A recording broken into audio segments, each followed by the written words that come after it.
Chris Powell. I'm recording presentation 3 for Harvey, Merriam, and their group is for responsive adaptive randomization. And I'm going to be addressing the questions posed to by the majority of students already in the first two presentations. All right, so from presentation 1, Paul Deen asked, what is the definition of a failure as discussed in Sharvey's presentation from slide 13? And the answer is, from the example in slide 13, which is next, what we're referring to is the expected number of failures. So his question was, what does a failure refer to? And for example, let's use HIV diagnosis and the drug AZT. For example, Sharvey was referring to treatment failures. So a patient with HIV in the study who doesn't respond to AZT would be a treatment failure. And at a fixed sample size of 1400 and a fixed power of approximately 80%, plot is showing the probability to detect an absolute difference of 7% of the treatment failures. So this would be the non-response, measuring the non-response to treatment with AZT, for example, between the two treatment arms of treatment arm A and treatment arm B at a significance level of alpha 0.05. So we can see here that this is conditional on the fixed sample size of 1400, and this line is conditional on a fixed power of 83%, and you can see that it meets up here. So the treatment allocation ratio is approximately here to here, shared between both groups. Okay, so that's 0.32 and 0.25. Great question. So the exact definition of treatment failure will depend on the parameters set during clinical testing of a drug. And this example just shows a generalization of the RAR procedure. So definition review, responsive adaptive randomization is a randomization procedure that uses outcome of the study with the objective to maximize the power and minimize expected treatment failures. So this is the overall view, and you can see here, this is the treatment effect here. So treatment effect and or treatment failures would be not responding to the drug. And so Paul's second question, so with RAR, we get the problem that with lower sample size on the bad outcome, we get more uncertainty, and on the rate or probability of those treatment levels. That makes the ratio also more uncertain. So where is the trade-off when I should stay with fixed allocation designs versus using RAR? And Paul, you got me. This is a great question because there is no easy answer. Many different things need to be considered in order to answer this question for a biostatistician and investigators alike. And I think the following slide sums it up best. So according to Fifang, Hugh, and William F. Rosenberger, one major factor in deciding this is the assessment of the expected number of treatment failures. But the decision should be calibrated based on the outcomes of a clinical trial. So for example, only a moderate reduction in treatment failures may be critically important when the outcome of the trial is grave. For example, high death rates. For example, let's say the study was studying, the outcome was how many people get Ebola virus or how many people get COVID-19.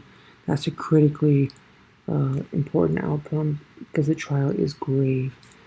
But while in other trials, the outcome of the trial might not be as grave. For example, let's say the outcome is acne development. So therefore, the outcome of the trial is not so grave as death or severe morbidity disease. So the following figure may still be a good guide then, Paul, when you are trying to answer this question.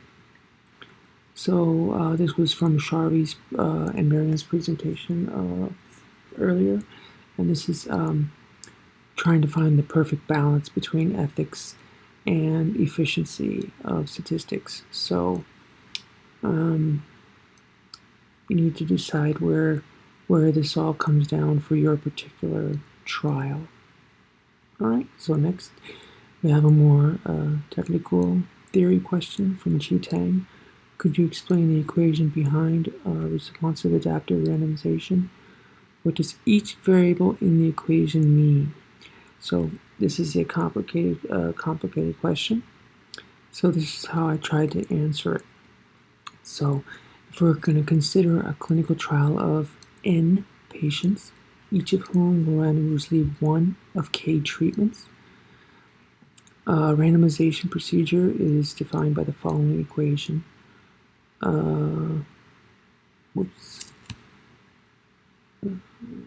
Excuse me. A randomization sequence is a matrix of t equals to t to 1 down to t to the n, where t to the I equals e to the j, where j equals 1, and k, where I equals 1, down to n, and e j is a vector of zeros with a 1 in the jth position. So we'll be interested in exploring properties of the randomization sequence, which will involve in deriving the asymptomatic properties of the allocation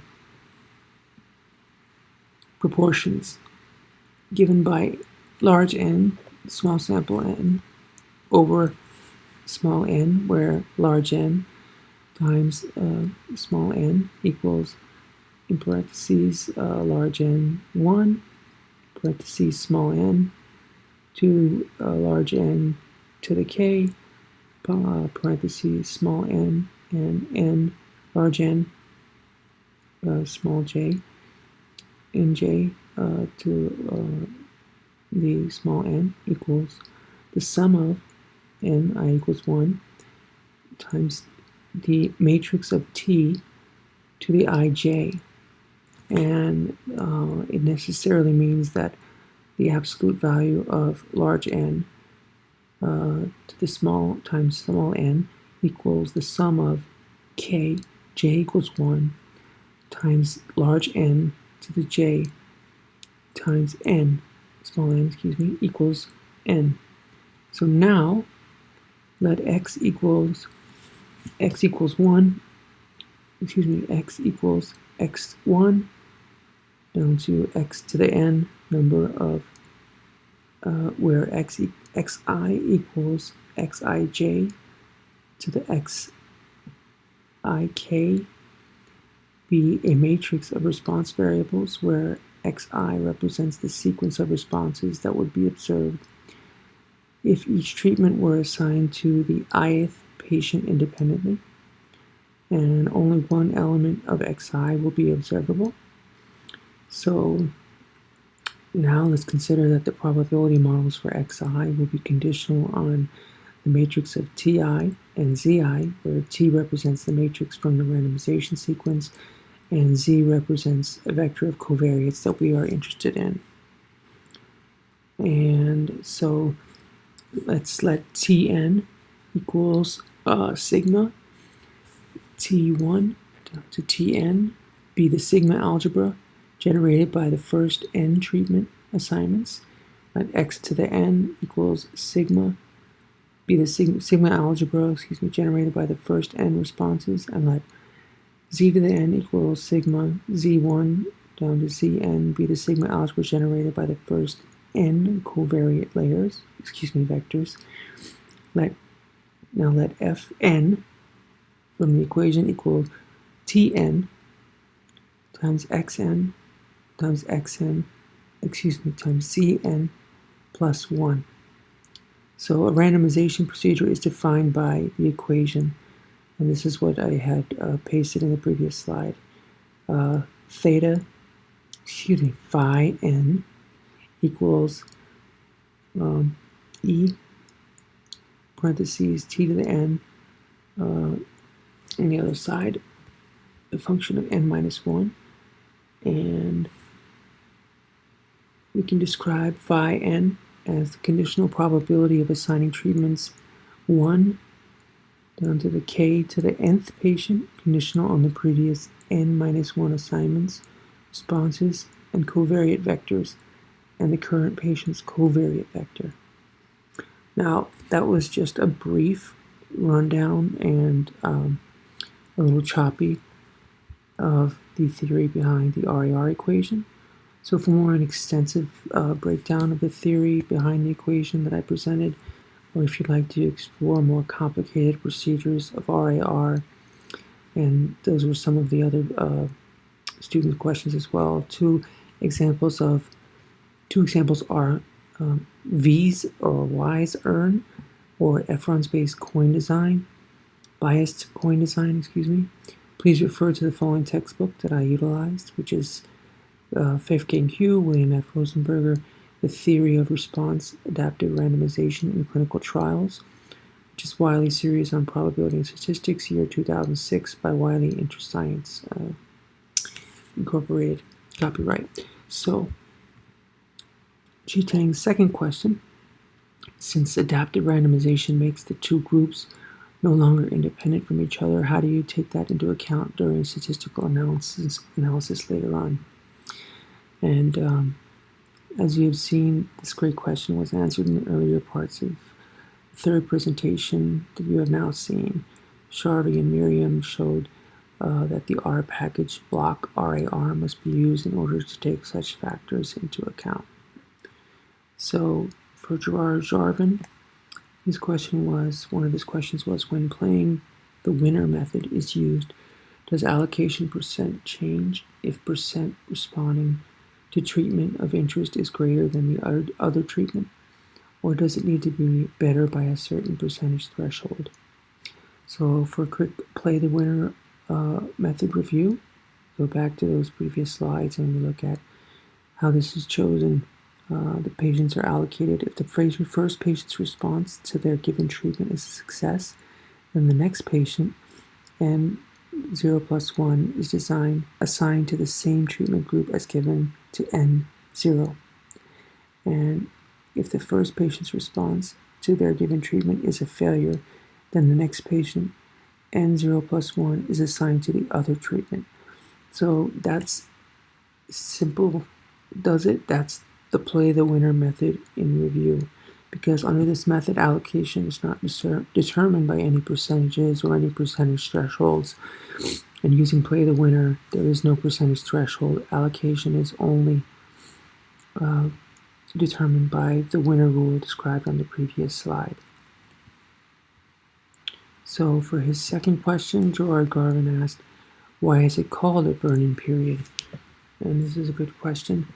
So for a brief review from previous presentations, the burn-in period is when subjects are enrolled into the study and randomized without using RAR, just so enough information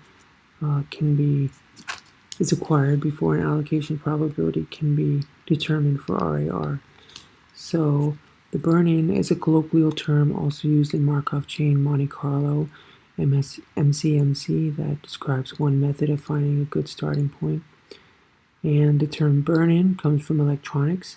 Many components are known to fail quickly, so a burn-in is done at the factory to eliminate the worst ones.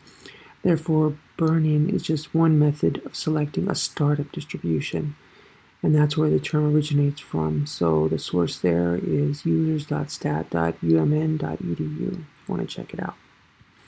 So Sumia Tuhir's first question on slide 6 in presentation 1, figure 1, slide 6. How many subjects are using the initial round to get a baseline response so that future subjects can be assigned? The figure seems to imply that one patient is assigned per treatment arm. So figure 1 here from slide 6 from presentation 1 And that, I think, was just an overview of the RAR process, and you probably noticed that how subjects are allocated was described later in presentation 1 and in further detail in presentation 2. For example, play the winner rule and the minimization method of Pocock and Simon. And then in this presentation, I mentioned Efron's biased coin design and V's earned that I know Sharvey went through an earned and a block design as well. So you can refer to the textbook or to the previous presentations for that, and I hope I properly answered that question, Sumia.